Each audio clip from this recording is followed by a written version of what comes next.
These are the champions.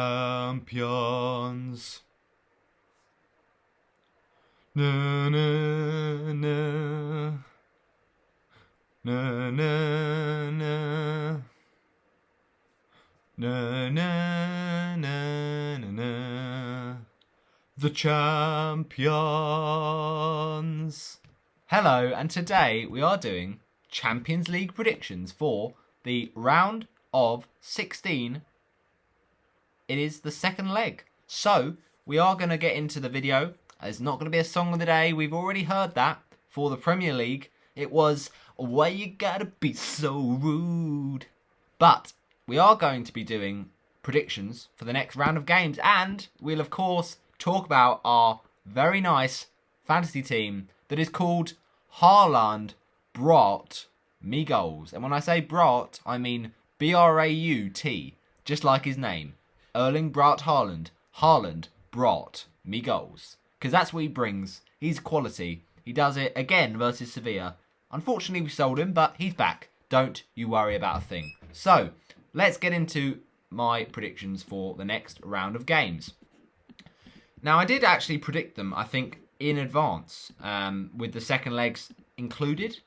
But I've got to be honest, people, I've actually lost track of where those predictions are.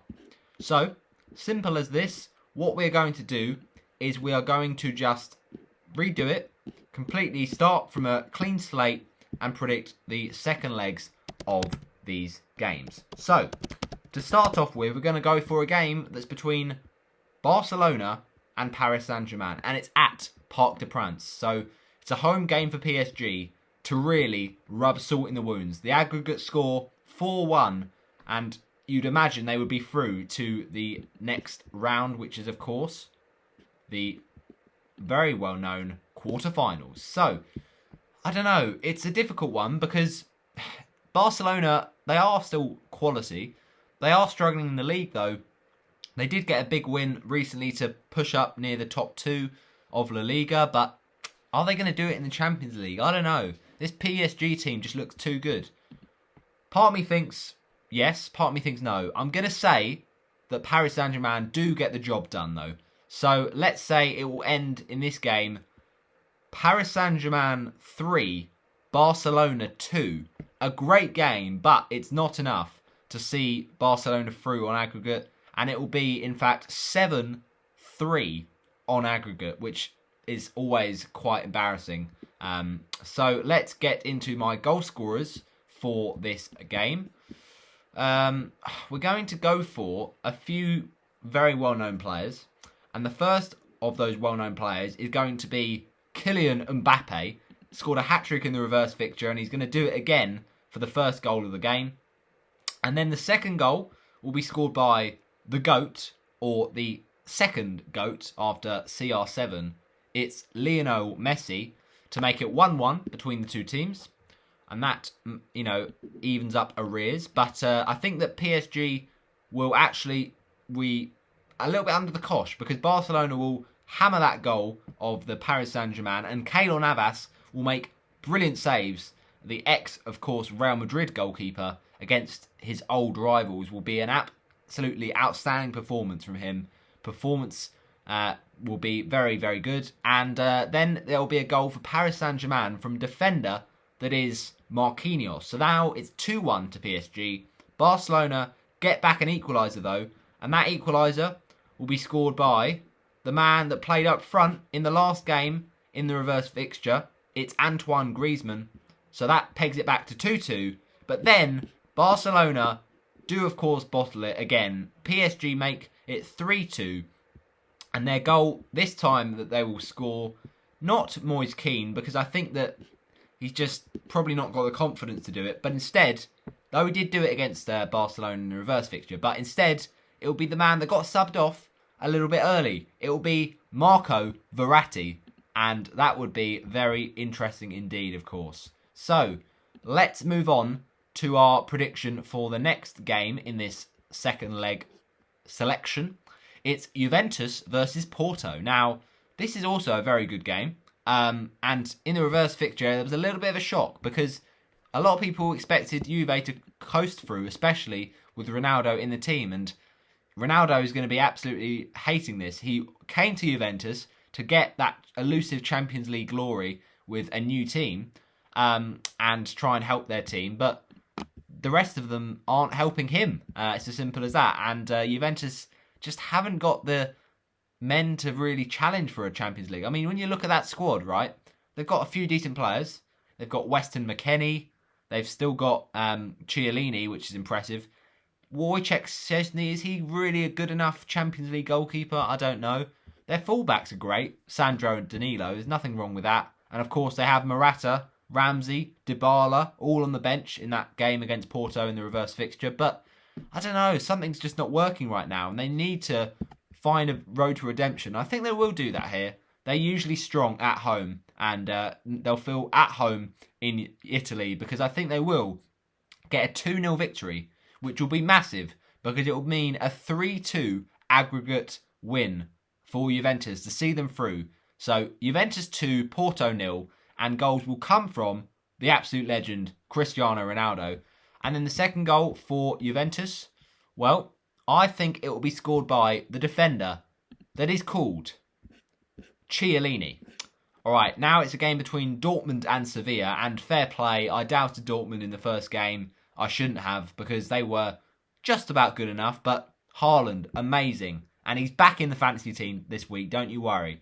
But he's going to get the first goal of the game. It's no question about it. To make it 1-0 to Dortmund. And therefore it would be 4-2 on aggregate.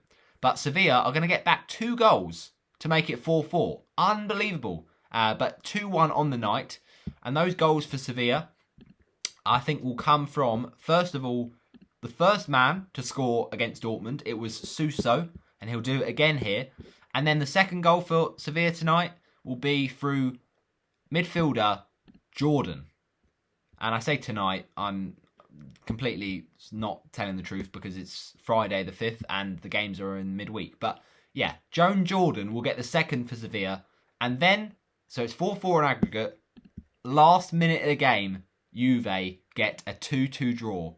And it will be, therefore, of course, 5-4 on aggregate. And who is going to step up to the plate for Borussia Dortmund? Well, I actually think it's going to be one of their younger players. And that is the man they brought from Birmingham last season, Jude Bellingham. Okay, now it's going to be Liverpool versus Leipzig. Now, Liverpool have been awful in the Premier League. Leipzig, well, you know, they're a team punching above their weight, I think it's safe to say. They've been pretty good in their division, that is the Bundesliga. And, you know, they, of course, got through the DFB Pokal quarterfinal with a winner over Wolfsburg.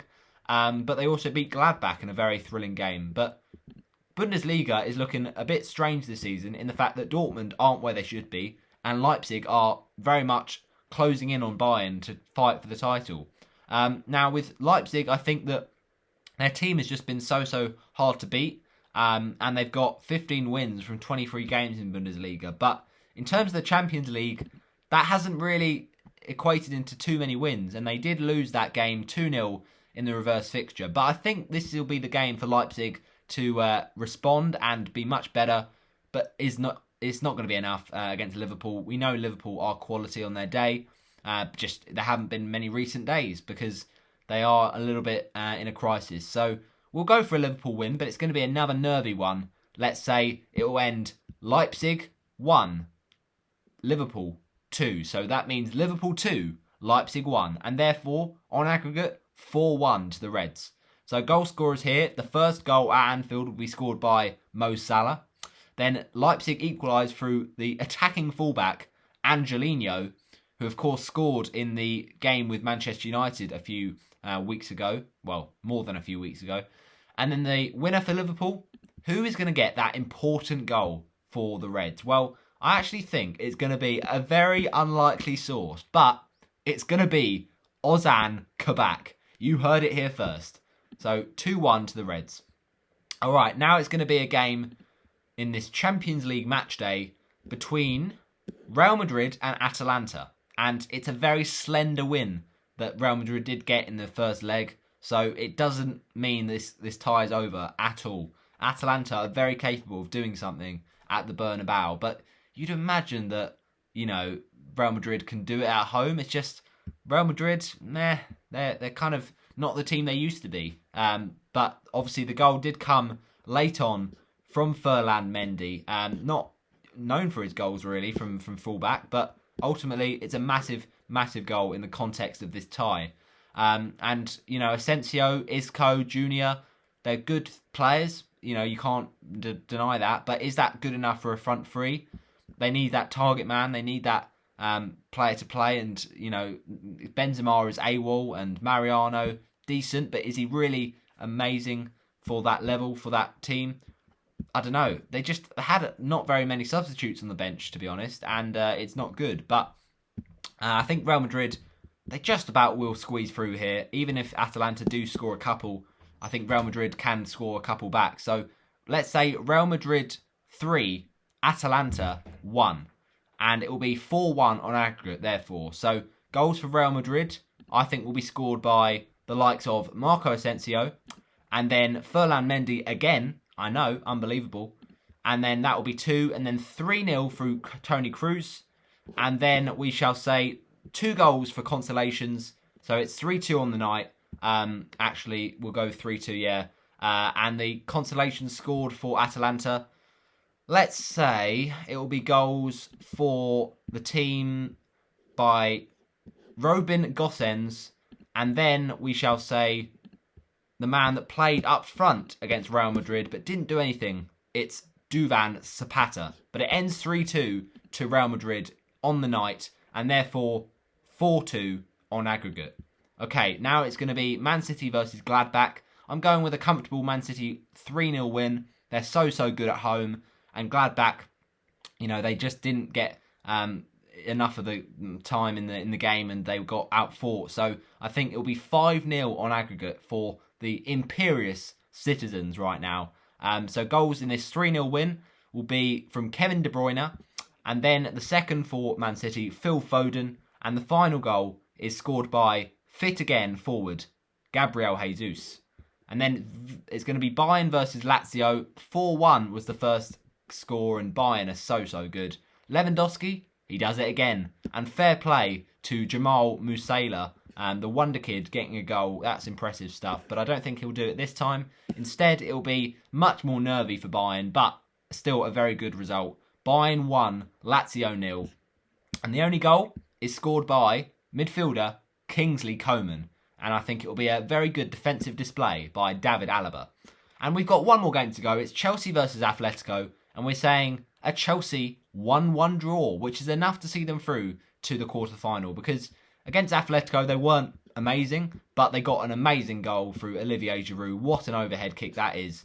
But Athletico, we know, still have threat. They could still cause problems. But I think Chelsea should do enough to get this win. And I think that it will be 1-1 on the night with goals from Cesar Azpilicueta. And then for Atletico Madrid, the goal will come from midfielder that is Yannick Carrasco. And that wraps up my predictions for the last 16 second legs, which sees the likes of Chelsea, then Bayern, Man City, Real Madrid, Liverpool, then it's going to be PSG, Dortmund, and Juventus all through. So it's basically all the home teams. I've just realised that. That's quite strange, but we'll go with it. We'll think that's what's going to happen, and we'll see what happens. But thanks for watching, and check out if I get them correct in midweek.